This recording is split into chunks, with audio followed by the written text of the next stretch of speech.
ഞങ്ങളുണ്ട് നിങ്ങൾക്കൊപ്പം, നിങ്ങൾക്കായി ഞങ്ങളുണ്ട്. ആ പ്രഖ്യാപനത്തിന്റെ നിമിഷങ്ങളാണ് ഇതാ കടന്നു പോകുന്നത്.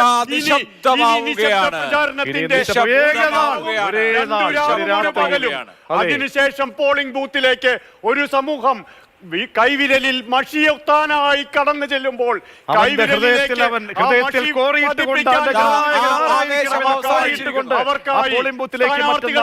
നിങ്ങളെ ഓരോരുത്തരെയും അളന്ന് തൂക്കി കണക്കൊപ്പിച്ച് വോട്ട് ചെയ്യാൻ ഒരു സമൂഹം തയ്യാറാവുകയാണ്. ജാഗ്രതയോടെ കേരളം തയ്യാറാവുന്നു എന്ന പ്രഖ്യാപനമാണ് കഴിഞ്ഞ ദിവസങ്ങളിൽ കണ്ടത്. അവിശ്രമം, അവിരാമം ജനം അതിനായി നിരത്തിലിറങ്ങിയ ആ സമൂഹത്തിന്റെ 40 ദിവസം നമ്മൾ കോറി വിളിച്ച, നമ്മൾ ഊറ്റത്തോടുകൂടി ചങ്കുറ്റത്തോടുകൂടി ഓരോ പ്രവർത്തകരും വിളിച്ചവർ ജനകീയ നേതാവിനെ അവർ മനസ്സിലുറപ്പിച്ചുകൊണ്ട് ഇനി പോളിംഗ് ബൂത്തിലേക്ക് മറ്റന്നാൾ ഒരു ദിവസവും എത്തുകയാണ്. ഈ കാര്യങ്ങൾ കൊടികൾ മടക്കുകയാണ്, പ്രവർത്തകർ മടങ്ങുകയാണ്. ഇനി നാളത്തെ ദിവസം അല്ലെങ്കിൽ ഇനി അങ്ങോട്ടുള്ള മണിക്കൂറുകൾ അടിയൊഴുക്കുകൾ ഉണ്ടാകാതെ വോട്ടുകൾ സംരക്ഷിക്കാൻ നമ്മുടെ പെട്ടിയിൽ അവസാന വോട്ടും വീഴുന്നു എന്ന് ഉറപ്പാക്കാനുള്ള സമയമാണ്. ഇതാ പരസ്യ പ്രചരണം അവസാനിച്ചിരിക്കുന്നു. ഇനി ഞാൻ ഉണർന്നിരിക്കും കണ്ണു ചിമ്മാതെ ഈ 2 രാത്രികൾ. ആ പ്രഖ്യാപനം നാളത്തെ പകലിനെ ഓരോ വോട്ടറെയും പോളിംഗ് ബൂത്തുകളിലേക്ക് കൊണ്ടുവന്നെത്തിക്കാനുള്ള സജ്ജീകരണങ്ങൾ ഒരുക്കലിൻ്റെത് കൂടിയാണ്. ഏതൊക്കെ വോട്ടർ എവിടെയൊക്കെയുണ്ട്, മാറി നിൽക്കുന്നുണ്ട്, മാറ്റി നിർത്തപ്പെട്ടിട്ടുണ്ട്, കടന്നു വരൂ പോളിംഗ് ബൂത്തിലേക്ക്.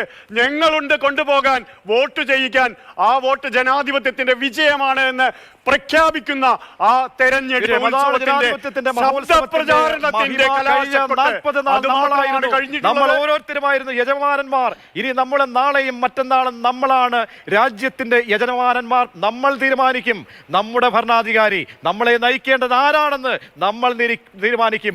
ഓരോ ഇന്ത്യൻ ജനതയും ഓരോ ഭാരതീയനും തീരുമാനിക്കുന്ന ദിവസം ആ ജനാധിപത്യത്തിന്റെ മഹോത്സവത്തിൽ പ്രവർത്തകരുടെ തോളിലേറി നൃത്തം വെച്ചത് നമ്മൾ കണ്ടു. പരസ്യ പ്രചാരണം അവസാനിച്ചിരിക്കുന്നു. ഇനി അങ്ങോട്ടുള്ള മണിക്കൂറുകൾ ഈ കൊടി ഇറങ്ങിയിരിക്കുന്നത് ഈ പ്രചാരണത്തിലാണ്. ഏറ്റവും വലിയ ദിവസം എന്ന് പറയുന്നത് മറ്റന്നാളാണ്. മറ്റന്നാൾ രാവിലെ 7 മണിക്ക് ആരംഭിക്കുന്ന പോളിംഗ് 6 മണിക്ക് അവസാനിക്കുമ്പോൾ നമ്മളൊരു രാജ്യത്തിന്റെ ഭാഗധേയം നിർണ്ണയിക്കുകയാണ്. നമ്മൾ ലോകത്തെ ഏറ്റവും വലിയ ജനാധിപത്യ പ്രക്രിയയിൽ പങ്കെടുക്കുകയാണ്. രാജ്യത്തിന്റെ ഭാഗധേയം നിർണ്ണയിക്കുന്നതിൽ നിങ്ങളുടെ ചൂണ്ടുവിരലിൽ പുരളുന്ന മഷിക്ക് വലിയ റോളുണ്ട്. അതുകൊണ്ട് വിവേകത്തോടു കൂടി സമ്മതിദാന അവകാശം വിനിയോഗിക്കുക എന്ന പൗരന്റെ മൗലികമായ കടമയിലേക്കാണ് ഇനി നമ്മൾ പോകുന്നത്. തീർച്ചയായും അങ്ങനെയുള്ള ഒരു ദിവസമാണ്. വിവേചിച്ചറിയാനുള്ള മനസ്സിരുത്തി, ആരുടെയും സ്വാധീനത്തിൽ അടിപ്പെടാതെ സ്വന്തമായി വിവേചിച്ചറിഞ്ഞ് ആരായിരിക്കണം ജനനായകൻ, ആരായിരിക്കണം ഇനി നാടിനെ നയിക്കേണ്ടത്, ആ പൗരബോധം ഉൾക്കൊണ്ടുകൊണ്ട് ജനാധിപത്യത്തിന്റെ മൂല്യങ്ങളെ മനസ്സിലേറ്റിക്കൊണ്ട് ഓരോ വോട്ടർമാരും ഓരോ സമ്മതിദാനാവകാശവും നിർവഹിക്കാൻ മറ്റന്നാൾ പോളിംഗ് ബൂത്തിലേക്ക്, ആ മിഷനിലേക്ക് കൈയമർത്തുന്ന ആ മഹനീയ നിമിഷത്തിലേക്ക് കാത്തിരിക്കുകയാണ് ഇനി നിശബ്ദതയുടെ ഒരു നാൾ 2 രാത്രികൾ. പാഴാക്കരുത് ഒരു വോട്ടും എന്നുള്ള പ്രഖ്യാപനമാണ് ഇനിയുള്ള പ്രചാരണത്തിന്റെ ഘട്ടങ്ങൾ. അഭിലാഷ്, എല്ലാ മുന്നണികളും ഒരുപോലെ വിജയപ്രതീക്ഷ പുലർത്തുന്ന ഇതുപോലുള്ള ഒരു തെരഞ്ഞെടുപ്പ് സംസ്ഥാനത്ത് മുമ്പ് നടന്നിട്ടില്ല. ചിലപ്പോൾ സൂചനകൾ നന്നിട്ടുണ്ട്, പക്ഷെ അതിനേക്കാളൊക്കെ അപ്പുറത്ത് ഇഞ്ചോടിഞ്ച് പോരാട്ടത്തിൻ്റെതായിട്ടുള്ള ഒരു പകൽ, അതിനപ്പുറത്ത് ആ ഫലം എന്ത് എന്നുള്ള ഉദ്വേഗമാണ് ജനങ്ങളെ തെരുവിലെത്തിക്കുന്നത്. പലപ്പോഴും ആ മുഴുവൻ നിയന്ത്രണങ്ങളും ആത്മനിയന്ത്രണങ്ങളും നഷ്ടപ്പെടുത്തുന്ന വിധം ഏറ്റുമുട്ടാൻ പ്രേരിപ്പിക്കും. സംസ്ഥാനത്ത് മുഴുവൻ ബാധകമായ വിധത്തിലുള്ള ഒരു സിംഗിളായ ഒരു ഇഷ്യൂവോ അല്ലെങ്കിൽ അങ്ങനെ ഒരു തരംഗമോ ഇല്ലാത്ത തെരഞ്ഞെടുപ്പ്. ഓരോ മത്സരവും അതാത് കോൺസ്റ്റിറ്റ്യുവൻസികളിൽ അത്യധികം വാശിയോടുകൂടി നടക്കുന്ന തെരഞ്ഞെടുപ്പ് എന്ന പ്രക്രിയയാണ് ഈ തെരഞ്ഞെടുപ്പിനെ കുറിച്ച് പറയാനുള്ളത്.